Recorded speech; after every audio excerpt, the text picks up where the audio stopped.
our name. Thy kingdom come, thy will be done, on earth as it is in heaven. Give us this day our daily bread, and forgive us for our trespasses, as we forgive those who trespass against us. And lead us not into temptation, but deliver us from the evil one. For thine is the kingdom, the power, and the glory, forever and ever. Amen. Amen. Well, ladies and gentlemen, this is going to be different. No guest. He's not even a guest. He's just here because we have a series called "In the Church Said," but we're going to do that in the next hour. But what we're going to do with this one, he don't even have no idea, so this is all on the fly, improv, doing this. My birthday is in 4 days. Today's the 14th, right? Yeah. My birthday's in 4 days. So by the time you watch this, depending if this come out Monday or Sunday, my birthday's coming up. I'm gonna be 46, and if you know anything about numbers, 4 plus 6 is 10, and 10 means perfection. So I'm going into the perfection of my life. This episode is called "I Am Thomas Dante Martin," and the reason why I'm doing this episode like this is because when I come back, it's gonna be a whole different person. Because I'm doing real soul searching, mind searching, heart searching, emotional searching, everything. For those that don't know, I looked up the meaning of my name. I got my name Thomas from my mother, who said, "I named you after my father who passed away." That's what she told me at the time. That's the reason why I kept the name Thomas. My favorite aunt, my auntie, who basically told me everything I needed to know concerning my family because my mother didn't do it, named me Dante. And she explained to me why she named me Dante. She said some young man helped her. And she's like, "What's your name?" And she was like, "Dante." And so notice this was my aunt who actually gave me this name because of something that some child did to her for her. And my last name is Martin. Have my mother's maiden name, my family name from Brooklyn down south. Now, when you break this down, I don't know how you could look it up, but I looked up my name because if you understand anything about God, and I walk with Christ. I'm not a Christian. I'm Christ-like. I walk with Christ. I'm a believer. When God did something with a man, a transition, he always changed their name. Like most people don't know, Abram was the name of the man that God called. When he had the child Isaac, his name was Abraham. We're going to get into that the second hour to understand this. So whenever you have the name change, you're transitioning into the person you're becoming, your future. Thomas means seeker of truth. I have been doing that since I was young. Anybody that knows me would tell you I read books. I like a lot of podcasts. I like to really listen to people talk. I like information. That's why if you look at my phone, I watch a lot of podcasts, information, preachers, sermons, everything, because I love information. That's why I know a lot. Because I take it, I'm like a human filter. That's what I am. So I take information that I receive and I try to make it reachable and put it in a perspective that everybody can receive. So it's like a buffet. Dante means prince. And the reason why I go by the name Dante is because, and my mother told me I could change my name, but I didn't change it because when she told me I was named after her father who passed away, then I found out he did pass away. But my little sister and them, they met this man. They said, "Yo, you kind of look like him." I was like, "Okay," and plus it got me jobs. I think Thomas on the application was better than Dante Thomas mine. But Dante means Wait. You changed your own name? I was gonna change it. Oh, you was going to change. Okay. I didn't change it. I had a chance to change it. Okay. But I didn't change it because of the story. She told me that All right, I was got it. named after her father, and he passed away. So I was honoring the name. You young, you just like, yo, I thought I like Dante better. Because you know what is so funny? Why I went by Dante? When I used to meet women, they used to say you don't look like a Thomas. You don't look like a Tommy. You don't.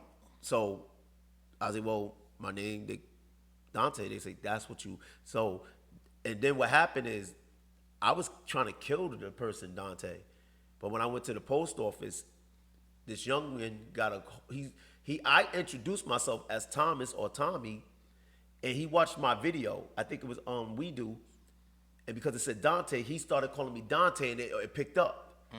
That's how Dante came back, because I wasn't doing music when I started working at the post office, which is 5 years ago. Keep that in mind, because I'm going to bring up the music. So, Dante means prince. And right now, I'm working on becoming a king. And how you do that is when you fulfill that, when you meet your princess, and you get married, and now she's your king, your queen, and now you have your kingdom. So, and Martin means warrior. If anybody knows me, they know I was a fighter from day one. Like, I don't give up. Whatever comes my way, I don't sit there and cry and boo-hoo about it. I'm like, you know what? Whatever got to be done, it got to be done. What could you do about it? So that's what my name means. Seeker of truth, prince, warrior. So I am Thomas Dante Martin. So when people was around, they be like, why does this person call him Tommy? Why does this person call him this way?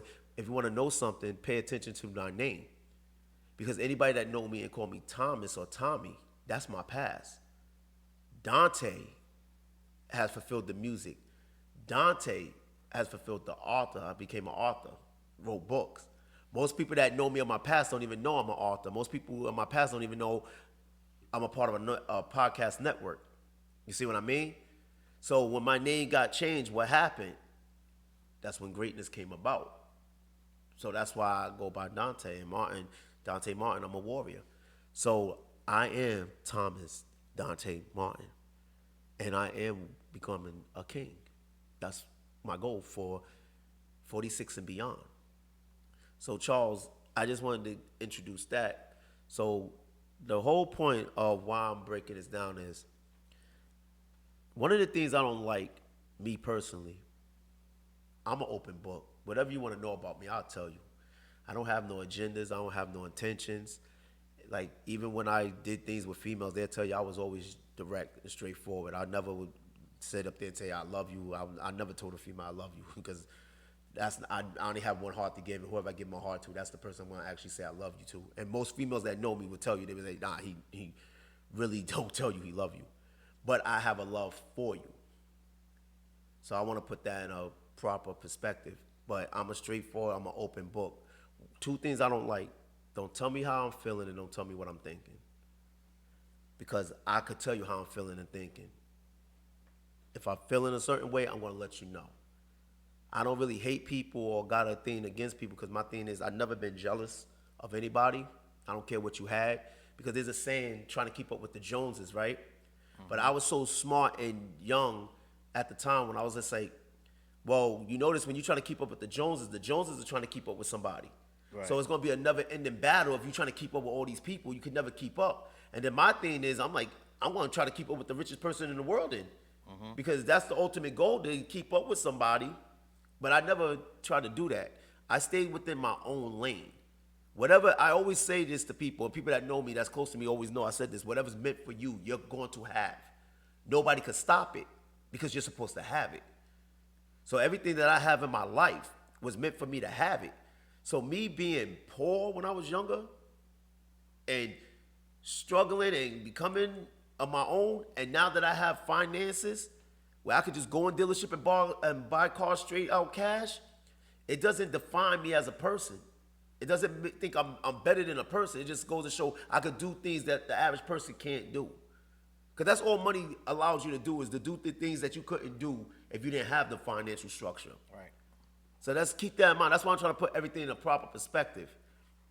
So when it comes to me as an individual, and I'm on other platforms and I speak, and a lot of people DM me and they talk to me when they see me in the streets because of these platforms that I'm on, they just like, you know what, I like what you be saying, I like your perspective. And the reason why I have my perspective is because I was a single child. I never met my father. I know how that affects a young man. I'm that young man who is now a grown adult. Do you know how many men I was talking to in the 40s that was sitting up there saying they feel the same way? I'm talking about street dudes. This bothers people. This bothers individuals. And I'm not a female to know how it affects a daughter, but my ex-girl, and I don't really like to use the word ex, but a female that I was involved with, her father walked out on her life. And you know what? That bothered her. And she's very successful. This woman got a PhD, runs some kind of border education in Boston, but yet her father walking out her life affected her so much that she didn't even want to interact with men. Because she didn't want that to happen to her. And it's deeper. Go ahead. She was hurt. Yeah, it's deeper. Like, one of his, like, when I was introduced to her father, She made it look like he was a child molester son, the way she just was like, and that's, she didn't even call him dad or nothing. She just said, that's her. I don't want to say his name, but I was like, whoa. And see, because the way I think, I was just like, either this man is her father or he did something bad that they ain't forgiving him for. But I went to him and said, how you doing, sir? Whatever, whatever. But when we left, I said, yo, you got to talk to this man. Because that animosity that you have towards him is not healthy. No, it's not. And she ended up talking to him. And I said, how you feel? She said, I don't think I feel any better, but I had to put this in a proper perspective. Now, this is going to show you how I look at things. I told her, do you know if your father was in your life, a lot of the things that you accomplished would not have been accomplished. True. Because he would have changed your destiny. So you might have used that as motivation to get where you are. Right. But who would you be if he was there? So things would have been changed. See, that's one thing you got to keep in perspective, people. You might not agree with something or don't like something, but the interaction and the person being there, things would have alternated. I don't like to use the word change, but things would have altered because of the fact of the matter is that person would have been doing things. You might have died in a car accident. You don't know. I'm not trying to just think it's going to be for the worse or it's for the better. I'm just telling you, you don't know what could happen if you had the interaction of the person that you actually resent because that person wasn't there. Right. So sometimes I be asking myself, would I have been a better man to women if my father was there? But there's a lot of women that would tell you I helped them level up. I helped them in their life. Because that's what I do. I mentor a lot of people. And I don't say I'm their mentor. They actually say I'm their mentor. The young people that listen end up owning homes, getting married, bettering their marriages. They better their financial structure. And so again, why? Because they're like, this man ain't fake. This man is helping me. He don't have no intentions or incentives to get something from me. Because I don't charge these people money. I don't even ask them for nothing. I bet, yo, I'm just happy that you're happy. Because here's the thing with me. Someone took the time to help me. And I'm doing the same. That's what I always tell groups when I teach in groups. I say, yo, there was someone who took the time to sit me down when I was in school, acting up because I came from Brooklyn, New York, to an all-white school. I didn't know how to fit in because I'm sitting up there saying they teasing me for my nose, my lips, and everything. I'm like, what's going on here? I ain't never had this happen before. And this white individual who I don't know took the time out, played checkers with me, and made sure that I was all right. He didn't have to do that, but he did it. And that made me a better person. So again, I always say to people when I'm in a group with kids, somebody did that for me, one of y'all in this room is going to do it for somebody else. And y'all don't know, I work for Bradley Hospital, I work for Turning the Corner, I work for Communities of the People, Key Program, I work for almost every agency in Rhode Island. And do you know there's a lot of kids that come to me and say, because of you, it made me want to be in the human service? I see them on the streets, in church or something, and they come up to me, and my godson mother could tell you, we was in church, I'm watching him do a play, and somebody's asking, hey, is that your husband? She's like, no, why? She's like, he used to counsel me. But he didn't say it. He's like, I know him. And she's like, could you get, and when he's like, do you remember me? I said, oh yeah, I do. And these was one of the baddest kids that people waved off and said it wasn't gonna be anything. But here they are saying, I'm in church, and I now is going to school to get my degree so I could get into the human service field to help other people. So again, you don't know what will happen in life. You got to take your time. Now, I said all that to get to this point. I am Thomas Dante Martin. Charles, you might want to chime in on this, and this is going to get controversial, I think. But it shouldn't, because who is anybody to have an opinion of my life, and who is anybody to tell me what I went through when you don't know what I went through? We said it multiple times what we went through when we was young. Most people would have killed themselves, inflicting on other people. We didn't do that. So now here's where it's controversial right here. Do you know in my lifetime, I say the first 5 years don't exist. So in my 41 years of existence, do you know who helped me the most in my life? Who? White people. The people that people was telling me I'm supposed to hate helped me the most in my life. Do you know the jobs that I received and got? The best jobs I ever worked? A white person took the chance. They didn't look at my skin. They didn't look at me and say, yo, he look like a thug, whatever. They gave me an opportunity. So let me break this down. What did I tell you? When I first moved up here, what people need to know about me, I was a Brooklyn kid. My mother would verify this. She would tell you, my son was always into fight. That's why she said, I don't think he's going to make it to 18. And that wasn't fighting because I just wanted to fight. It was survival. Right. It was survival. Instincts. And one of the reasons why I stopped fighting, and anybody that's from Southside would know this story. And rest in peace, Little Bucket, and shout out to DJ Bucket. One of the reasons why I stopped fighting, because I had hands. That young man got shot because of a fight he had with somebody else. He beat somebody else while he was sitting in front of his grandmother's house. And Fliz know this story. He could back this up. Somebody shot and killed him over a fight. So when people wanted to know, because I lived in Challz Brown, East Side, South Side, they wanted to know why I didn't fight no more. Because my thing was, I don't want to fight you, because I was the type of person, you could beat me up, and I'm going to say, yo, it's all good. You got your licks off. I ain't trying to come back. But I didn't want to be the one that we fight and I get the best of you and you coming back, and I don't even know how you're going to come back stronger. So that stopped me. I was just saying, I ain't trying to fight out here no more. And then my family wasn't here with me, because in Brooklyn, my family was with me. There was a time me and this kid got into a fight, and this guy raised somebody's face. Like, he raised this kid. That's why we was fighting. Because this girl named Crystal, I remember this, she had a little brother. This is a little brother. And because Crystal, she was fine on the block. Because she went and talked to this dude, his name was Arthur. He got mad and raised her little brother's face. Wow. So when I seen this, my instance was like, yo, somebody need to put him in his place. She went and told him that. Wow. So he came and said, oh, so somebody need to put me in my place? I booked, trying to get out of there. But the door was, I was like, I can't get out. So I stood my car. My older cousin seen him. I was giving it to him. Came downstairs. He tried to jump in and got mollywopped. Dude was flipping him off. It was mad funny. Your cousin got mollywopped? My older cousin got mollywopped. But the way our family was, it was mad funny. But I was getting the best. They said it. Because he even asked my older sister, when I moved up here, he was asking, yo, how's your brother? Because he know, but what happened was this. We were so deep as a family. There was like 12 of us, kids, living in the same house. Wow. So what happened is they know I got the best of them, but when the younger brothers of that older cousin, they found out, Jump City.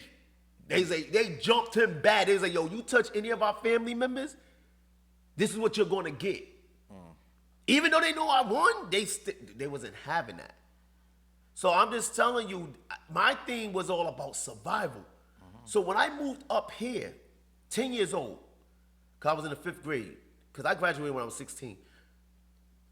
Do you know when I moved up here, I was in soup kitchens helping poor people?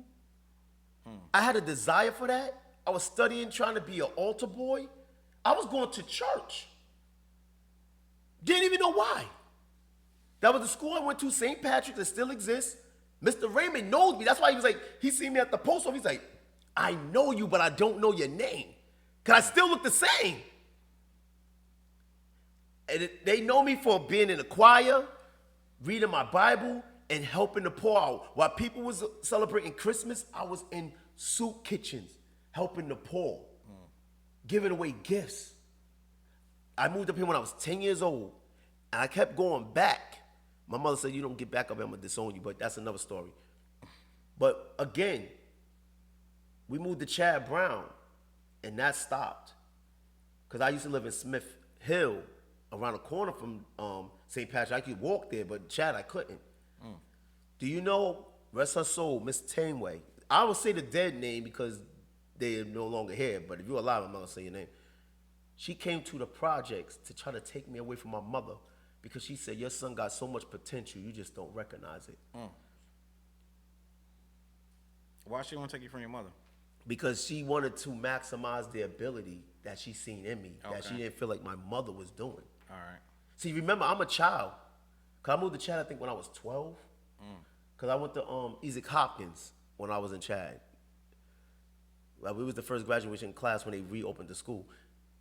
So remember, the adults seen the potential in me. There was a priest that came in I remember he came in my home and he was praying. He was like, yo, he was telling my mother, he's like, your son is great. You don't know. I remember them saying this, but I didn't understand because I'm a kid. But why they keep saying she don't know? What's she not doing? You got to remember, my mother had internal issues. Whoever she had me with, because remember, for her to tell me you should have been an abortion is the way she. My mother said straight up, I can't make this up. I'm not making this up. She said, you should have been an abortion. The reason why I didn't want to go to sleep. They was going to put her to sleep to abort me. That's the only thing that saved me. Wow. Sleepy Hollow. But again, it didn't bother me. And you want to hear something funny? Why this stuff don't bother me? I just put it in the song. Day one, born to her son, should have been aborted in his world. He was drafted. Had no choice but to live it. See? It didn't bother me. Wow. But see, this is what I'm sitting up there saying, like, y'all don't know me. Y'all don't know what I went through to become the person that I am. And then outsiders was always like, do you have a different father? Because they seen the way my mother treated me differently. But I know moms like that. That people's moms, they treat that if you anything like the dad and they hate the dad, they treat you real bad. But here's the I problem. never understood that, but I get it, but I don't get it. No, it's nothing to get because here's the thing. I'm the results of a decision you made. I had nothing to do with that decision. Right. Did y'all sit and talk to me and say, yo, hey, yo, Tommy, do you want to come out this man's loins? I'd have been like, nope, go find a Puerto Rican. I seen some moms, they have 2 or 3 boys, and they treat them 2 like gold with the father that they liked, even though they ain't with none of the dads, right? But these 2, they like them dads, and that one, the one they don't like that dad, they treat him like black sheep, like they can eat first, everything. It's just I seen it, bro. I know what you're talking about. Which goes into my point. White people have helped me become the person that I am. Like I was in the gym, and a white man who didn't know me, had nothing to do for me, came to me and asked me, what do you do? My best friend at the time could not get me in Bradley Hospital. This white man, Caucasian if you want to be political, but white man, asked me, what do I do? I told him, I'm a residential treatment counselor. He said, you heard of Bradley? I said, yeah. He said, you would like to work there? I said, sure. He said, you got a degree? I said, nope, but I have a resume. He had the resume that day. I didn't wait. He had the resume. So when he gave the resume to someone, it bypassed the whole employment. So when they was asking, do you have a degree and everything, I had to answer those questions because I already got hired before I did. So, because I kept, you know how many times they ask you on that application, do you have a degree?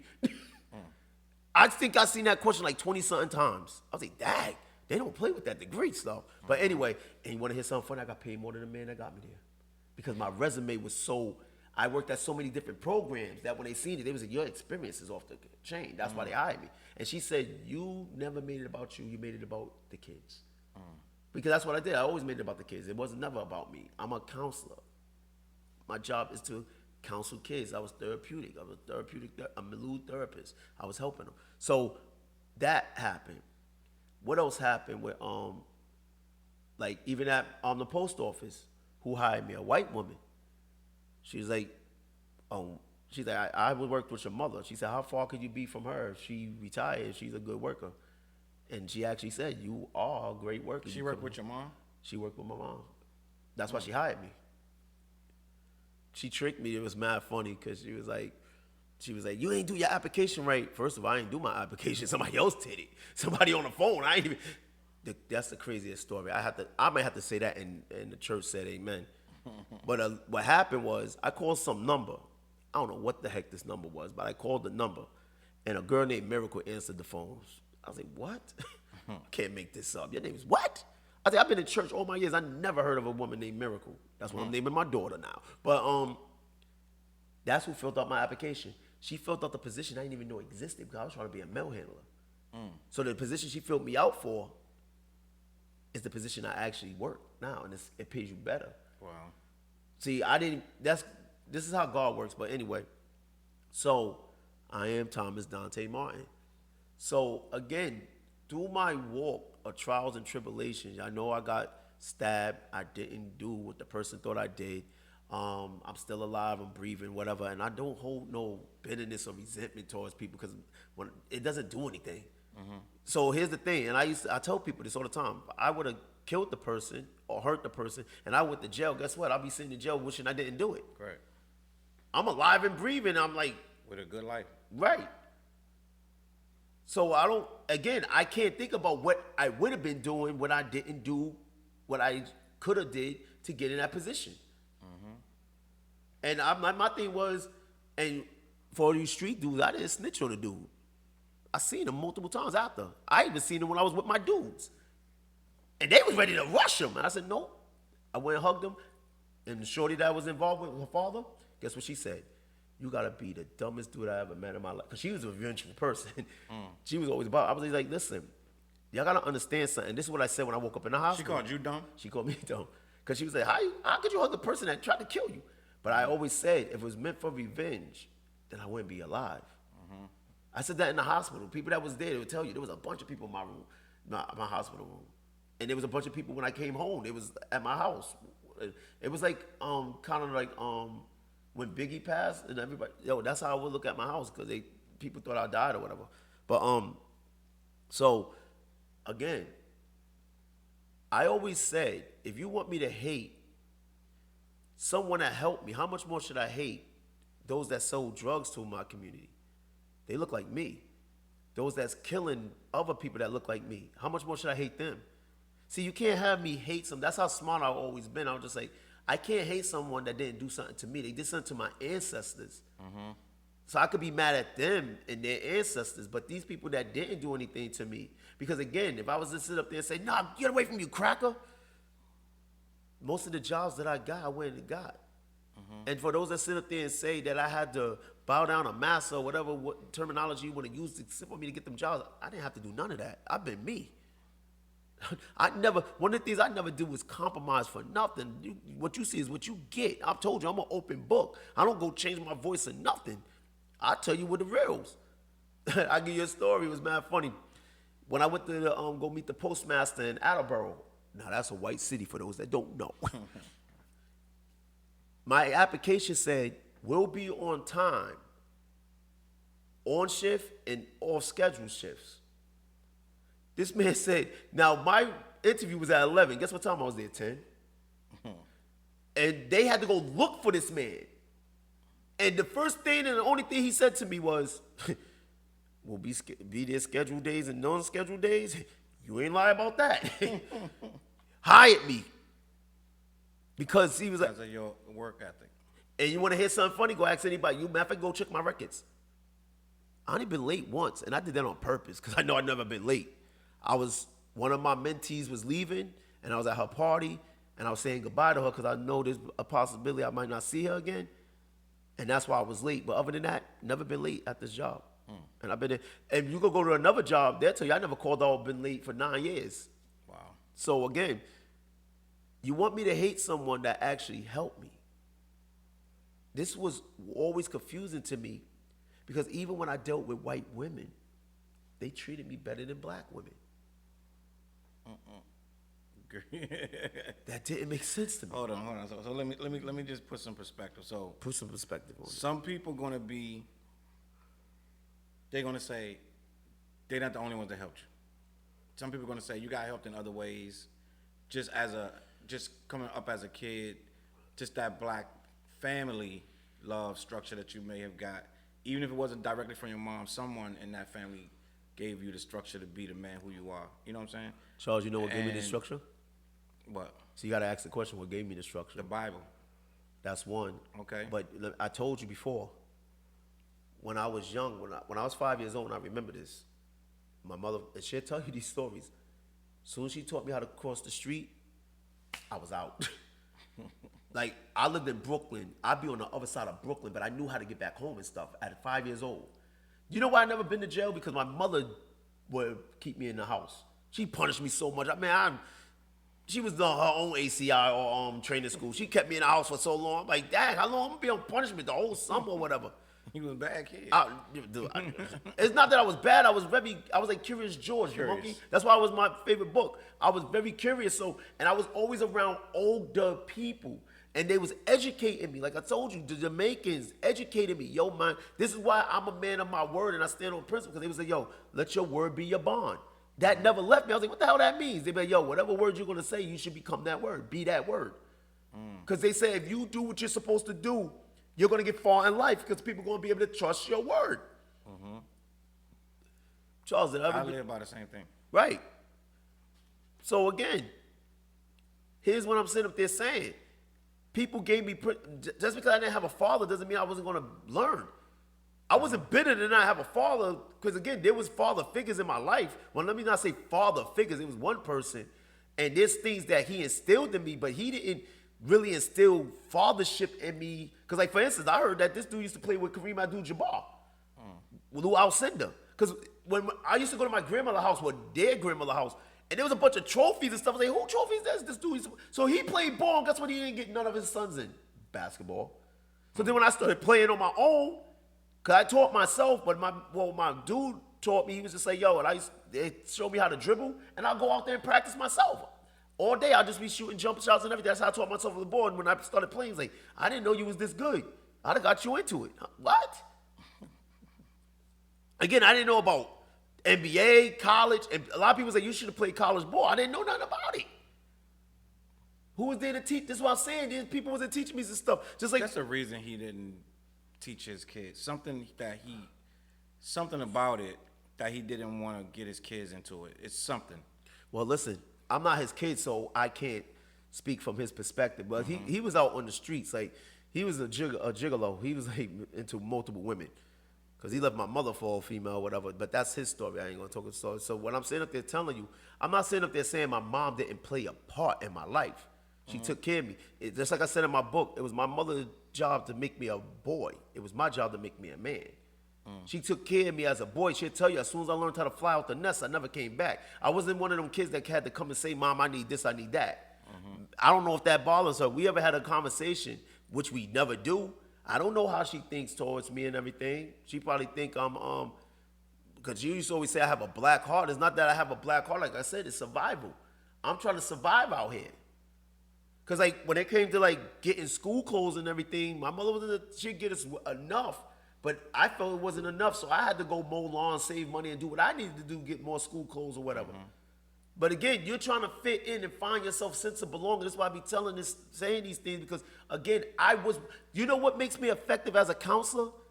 And this is why when y'all be wondering why I'm not a parent, I know how it is to be a child. I know how I felt. So I could identify with what children going through. And that's all I'm doing is taking the pain and hurt that I went through and trying to keep these children from experiencing it. That's it. That's why one of the things I always tell adults, you was once a kid. When people say to me all the time, oh, you ain't got no kids, you're lucky. And I be, well, you know, if our parents thought like that, we wouldn't be here. Oh, yeah, you're right. Huh? I understand you're talking about the finances it takes to raise these children, but here's my thing. Like I always tell people, why you wait till you have a child and want to get financial instruction? Why don't you have the financial instruction before you have the kid? That's what I'm doing. So when people say you're lucky, what they really mean is that we're taught to look at getting pregnant as bad. From time like you pregnant, oh my God, she got pregnant. Like we're taught as teenagers that getting pregnant is a bad thing. So when you don't have no kids, people look at it as a good thing. But go ahead. But again, Charles, you know why they look at it as a good thing? It has to do with finances and responsibilities. That's the main thing. But you know what? Okay, here's the beauty of it, though. See, life is a recycling process because, again, when I have a child, I'm basically raising me again with more experience. See, my child, and the reason I just don't want my seed to come out of anybody, my child's my legacy. You're my lineage. We're going to get into that, what in the church said. You know how important your lineage is, your name is? Do you know, like, when you see a Bill Gates and somebody say that's Bill Gates' children? Or, matter of fact, let's not go that far. Michael Jordan kids. His children are blessed because of he was blessed as a man. We only know his children because of who he was as a man. Because if we didn't know who he was as a man, we would. So the Jordan name is a legacy. Just like his son said, I couldn't live up to my father's standards. That's why I didn't want to play ball no more. But he's his father's legacy. That's what people got to understand when it comes to children. Like the Martin name that I brand and wear, me and my aunt and my sister are the last of the Martins. Oh, no, plus my uncle and his wife, but few people. But me and my aunt wear that name very well. We like the most successful people in our family. That's why our family look at us in a certain way. She had got married to the only man she ever slept with. 2 kids, academic scholarships. Not MBA, academic scholarships. They're engineers. She gave up a job to make sure her children was raised properly. She took care of her mother, her brother. They no longer here. This is the woman that instilled in me what she had in her that made me the way I am. And our family look at us as being bougie. I used to get offended when people say I was bougie. You know what? I wear that with pride now. You know why? If you're going to call me bougie because I have standards, then this is what I'm standing on. Bars. Because again, I'm not going to let someone else belittle me because you didn't do what you were supposed to do. Because I don't compare my life to other people and what they done for my success. I don't care if you, there's a guy, I hung around a lot of, this is what I'm saying, Challz, with white people. You know why I became successful? I keep telling you. When I got with the girl who had the problem with her father, she went to a gym. Me and her was working out. Gym was filled with white people. They was never scared of me. They didn't look at me as a threat. One of them came and said, because I was working out with, what happened was they see me working out with her. And the dude was like, you should work out with me. You too strong for her. But then when they see me working out with this dude, the black guy, they was like, yo, you too strong for him. You should come work out with me. The white dudes were saying this. Do you know they opened me up to going to the beach, Martha's Vineyard, Block Island, partying, watching people take care of each other. One of them took me out for my birthday, spent $1,000 like it was nothing. Because he knew how I felt about my birthdays. I used to hate my birthdays. And he said, you know what, I'm going to come pick you up. And we went, if I send this to him, we went to every strip club in Rhode Island that day. I'm surprised we survived as much liquor we drink that day. But he dropped a G on me. You think I'm going to ever forget that? And I'm not saying it don't have nothing to do with money. They just introduced me to opportunities that my counterparts didn't. That's why I'm successful. They're exposed to more at a younger age, and they have more opportunity. They have more money to delve into. We don't. We kind of like, from back in the day, this needs to change though. We got to start making excuses for that. No, it's not excuse. What it is justifications. We are getting better. Like I travel heavily. I go a lot of places. I go a lot of places to eat because I couldn't do it before. Like I really couldn't. We really didn't have it. My mom didn't have it. My parents, nobody had it. So we were in those situations where we didn't know what it was like to go spend something on your birthday, go somewhere and just sit down and eat. It was like, at one point, I've been telling people all the time, Wendy's was luxury eating to me because they used to come and get back in the day, they would pick your tray up. You would just get up, leave your tray on the table, and they would come and grab it. You remember that? Yeah, and McDonald's, yeah, they used to do that. And the Frosties didn't have no top. They would bring it to your table. They would bring your food. They put a number on your table. They bring it to your table. So to me, Wendy's was a luxury restaurant. That's, you know what I'm saying? Like I'm saying, how crazy that sound. So that's how. I'm not gonna say broke or poor, but that's how much we didn't know. How about that? And we little stuff was big to us. Chuck E. Cheese was like amazing. You know what I'm saying? Like, oh my, that's Chuck E. Cheese. Like, you know what I'm saying? So we didn't have, for lack of, we didn't have the opportunities, and they're grown. They from 4 years old, they're going to Martha's Vineyard. You know what I'm saying? For vacation and the summer homes and stuff. So it's different. But I understand what you're saying, and they would be able to do that because a lot of them are born into that. Want to hear something funny though? Go ahead. The ones I hung with wasn't actually rich. What do you mean? Some of them was in jail. and we had stories about how it was embarrassed to get out the van that their parents was driving. See, the thing about it is, I don't want to make excuses on why I can't. Because again, when I got with that female, she leveled me up. I got with her when I was, 24, 25. And that's when I got introduced from 25 on. Because I mean, they're not excuses. It's reasons. Like, it's certain stuff is just a reason. An excuse means you like it that way. You know what I'm saying? Or you accept it that way. It's not an excuse. It's a reason as to why. Now we're doing better. I see a lot of people in a lot of spaces that we weren't in.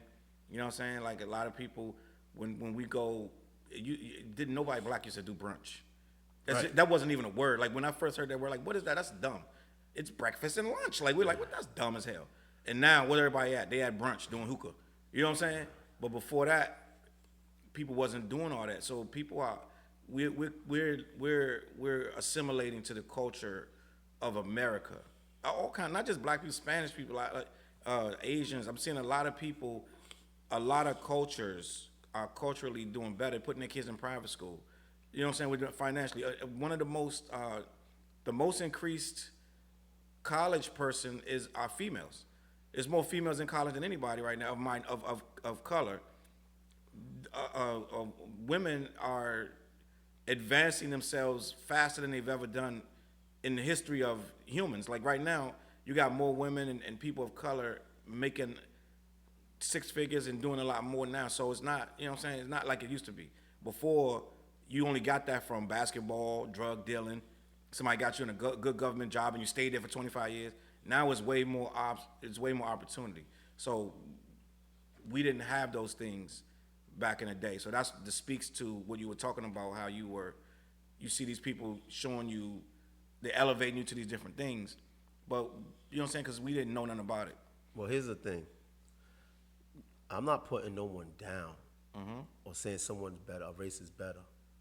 What I'm saying is there's opportunities, and we need to maximize. Is Right. my point. That's my And what point. you said earlier about white people, like we did have a issue where we would blame almost 99% of not having. There's a big systemic problem, but that's not, like you said, you got these jobs anyway. You didn't get these jobs, or you didn't get turned away from these jobs because of your color. Even though there's a systemic thing in place, you still can achieve no matter what your color is. So holding yourself back and saying you can't do things because of your color, that is just ridiculous. And that's an excuse. If you're saying, well, I can't do this because of my color, as soon as somebody says that, I tune them out.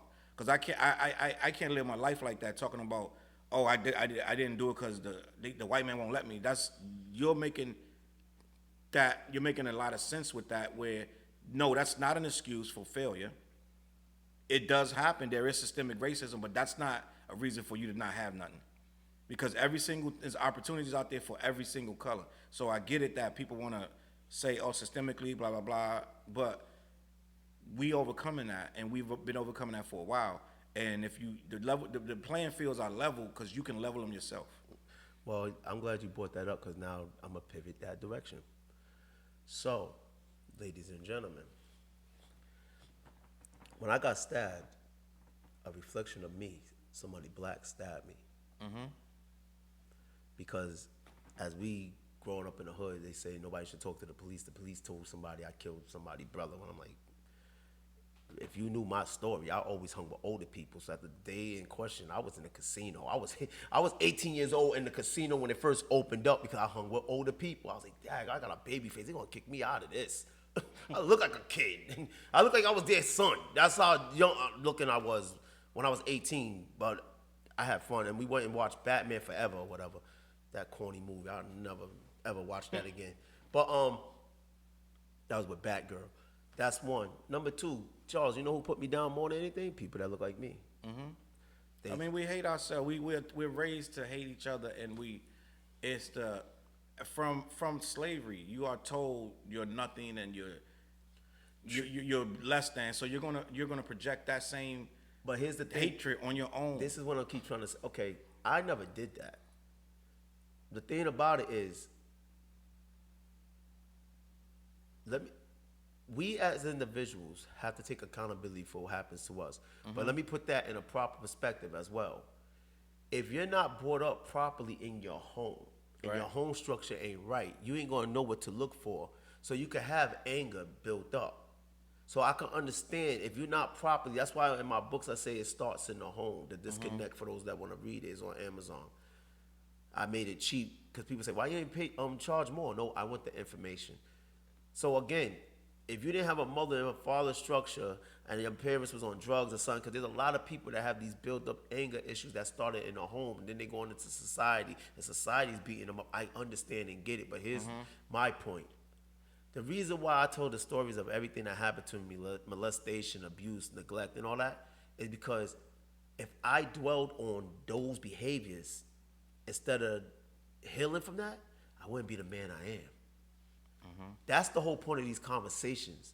Saying you need to get healing and get the information that you need to be able to be prosperous. Because again, when I went for job applications, there was a time when I did get turned down by multiple jobs. I went and sat down with a pastor. I was like, yo, I've filled out 17 applications and I ain't get no job. You know what he said to me? I said, what? He said, fill out number 18. What? That's stupid. I just told you 17 jobs. No, keep going. And I listened. I did it. No matter how discouraging I got, I still did it. I listened to the information that somebody gave me. See, there's people out there with information. See, like, again, if I see somebody driving a luxury car, I'm not going to hate him because he's driving a luxury car. You know what I'm going to ask? How'd you get the luxury car? Because now I drive a luxury car. I never hated on a person. I like the information. I don't care what color you are. Marshall, land in here. We from whatever, Uranians, whatever. You giving me information, I'm taking it. No doubt. Because I want to advance myself. I'm gonna tell you a quick funny story about asking somebody for something. We was in, I believe it was either Miami or Fort Lauderdale, and it was a lady with a yacht, beautiful yacht. We was walking across the marina because we had to go. We were trying to go to the bathroom, so we didn't belong there. We just was walking past it because we were on we were doing jet skis or whatever, and we went to use the bathroom. So I saw the lady. She had people talking around her. Da da da. She was just like, she seemed important. So I was like, excuse me, how you get this yacht? I said, how did you? I said, what do I got to do to get this yacht? Like, just asking her, like, I was just being, like, friendly, and I just wanted to hear what she's going to say. She said, you buy it. And went back to talking to her people. Ignorant. She said it just like, you buy it. And was like, and what else you want to know? I was like, oh, okay, just like that. So she basically was not trying. It's some people that don't want to give you no information. But again, I agree with you. But see, the thing with me is, see, people like to talk to me because they say, you know what, you look easy approachable. And then when they start talking to me, they be, he's attentive, he's listening.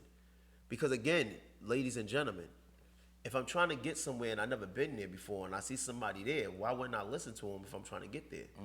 Like when it comes to credit, I didn't know anything about credit. So I listened to people that had credit.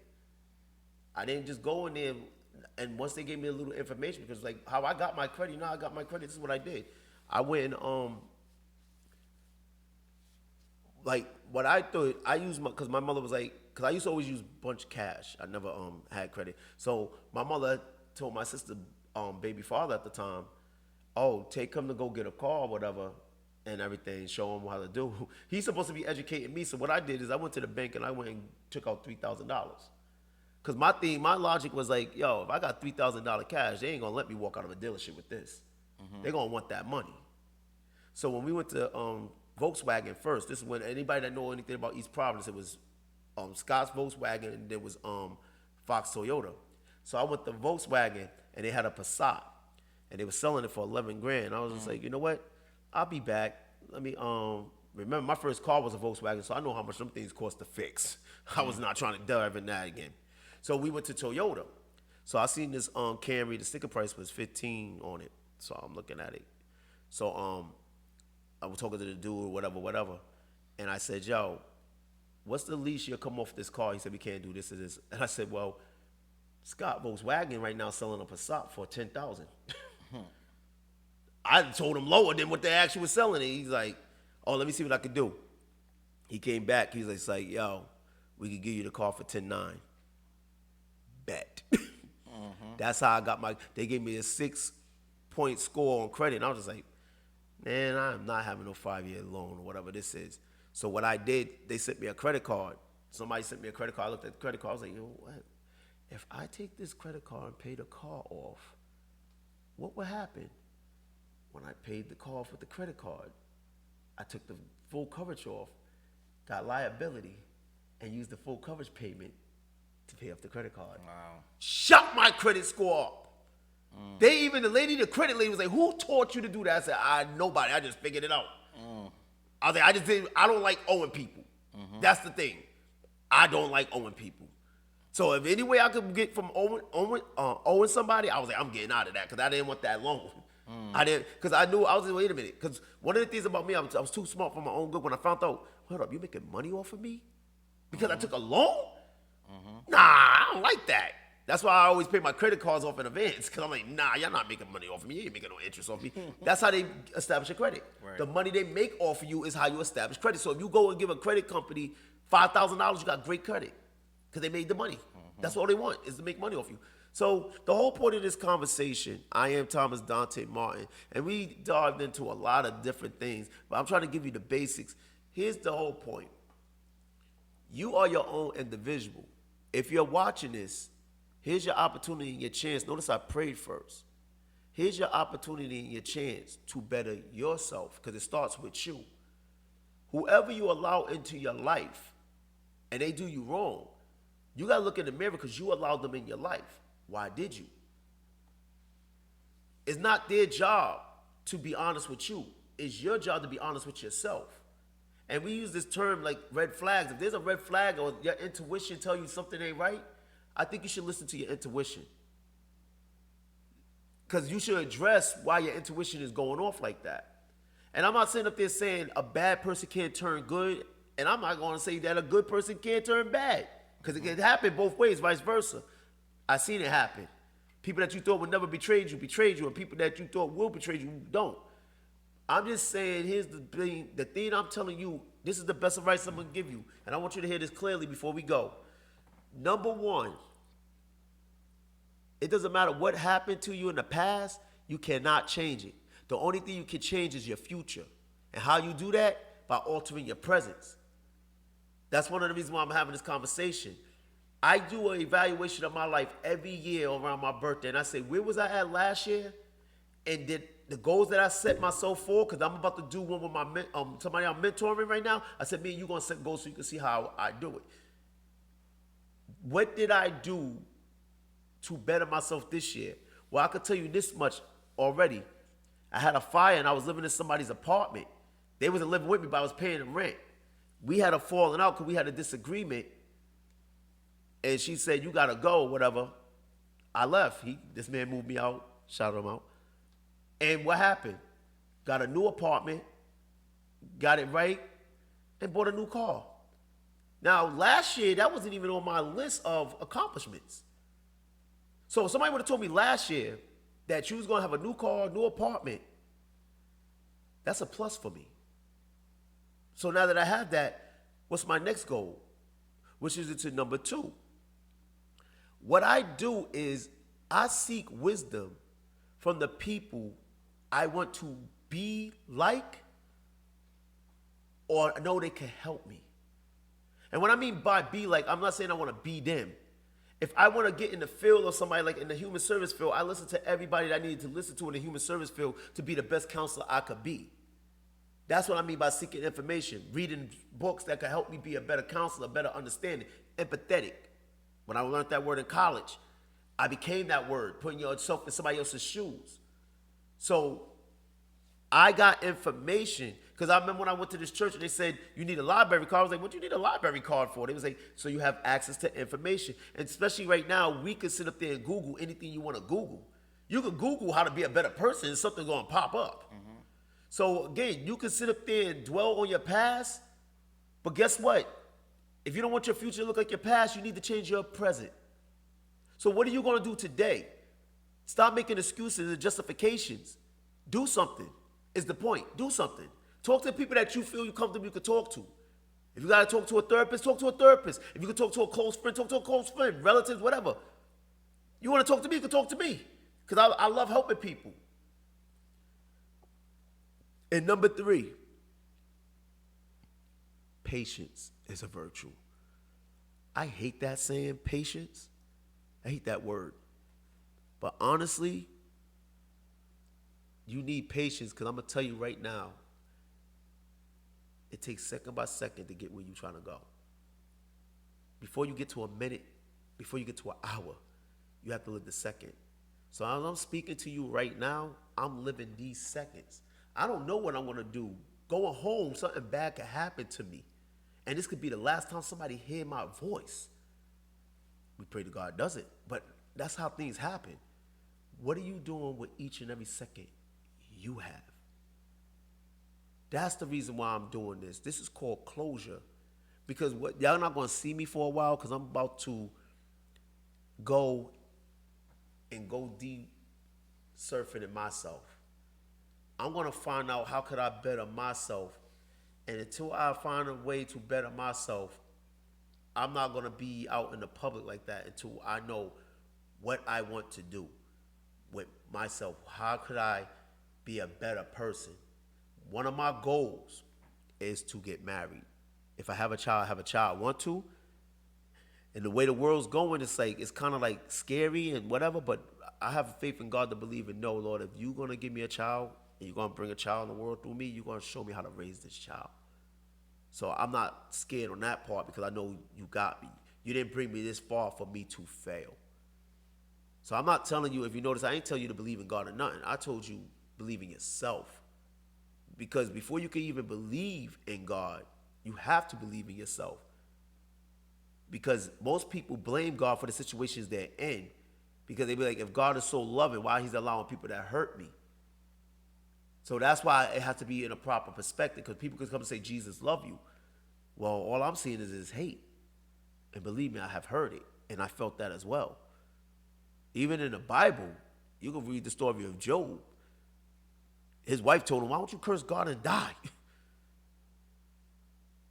He didn't curse himself directly, but he indirectly cursed because he said, I cursed the day I was born. So even he felt a certain way. So I understand you're going to feel a certain way for a day, for a minute, for a second. But guess what? It will all be gone in the morning. Because if you woke up today, if you wake up, you're waking up to an opportunity. So the question I'm asking you, what are you going to do with the opportunity you have to do this moment? Because that's what you was given, a moment. And what you do with that moment is on you. So I just gave you a little bit of Thomas Dante Martin. Now I'm going by Dante because I'm a prince working on becoming a king. I'm searching for my queen, my princess, my queen. I'm showing you, I had a lot of hardships in my life, but I never gave up. I got around the right people. Because think about it. If it wasn't for this man, you wouldn't be able to see my face or hear my voice. And this is what I'm saying, hook up with the right people. That's why I didn't have a guest today. I'm calling this closure. I am Dante Thomas. I am Thomas Dante Martin. That's why I kept saying it. I am Thomas Dante Martin. And this is how I became the person that I am. Because I never gave up. Once I believed in God and started walking in the direction of God, and again, you could believe what you wouldn't believe. We could have that conversation. I'm just giving you the basics. Whenever somebody sat me down and took the time, and I told you, the people that did it, I listened, I received it, I applied it instantly. I didn't wait. I applied it instantly. You know why? Because there was only two things that was going to happen. Either it was going to work or it wasn't going to work. And I'll tell you this much. If somebody would have told me when I was laying in the hospital bed, bleeding from my neck, that when you turn 46 or on your way to turning 46, you're going to have over 6 figures in the bank, investments, great credit. You wasn't going to be no father, have no kids, or you ain't going to be married. At that moment, I would have never thought that was possible. Because first I had to get up from that womb. But as time went on, I was patient. I trusted and believed. I am now that person. So when I walked in the dealership and I was like, yo, I want this car, and I paid them cash for that car, do you know how that feels to know you are able to do that?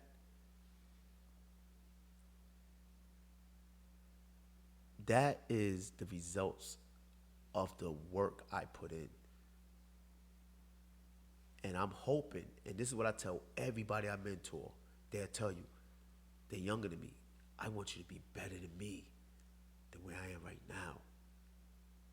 That's why I did this episode. So thank you for your time.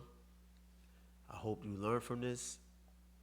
If you have to wipe away the tears and get up and get out and do something, in the words of Outkast, and for those that are outcasts, believe me, others may look at you as an outcast, but someone out there truly love you and rooting for you.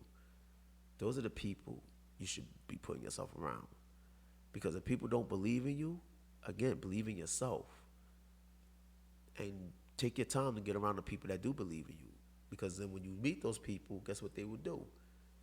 Put you in positions to fulfill what it is that you need to fulfill. And the church said, amen. Dante said, amen. CLB.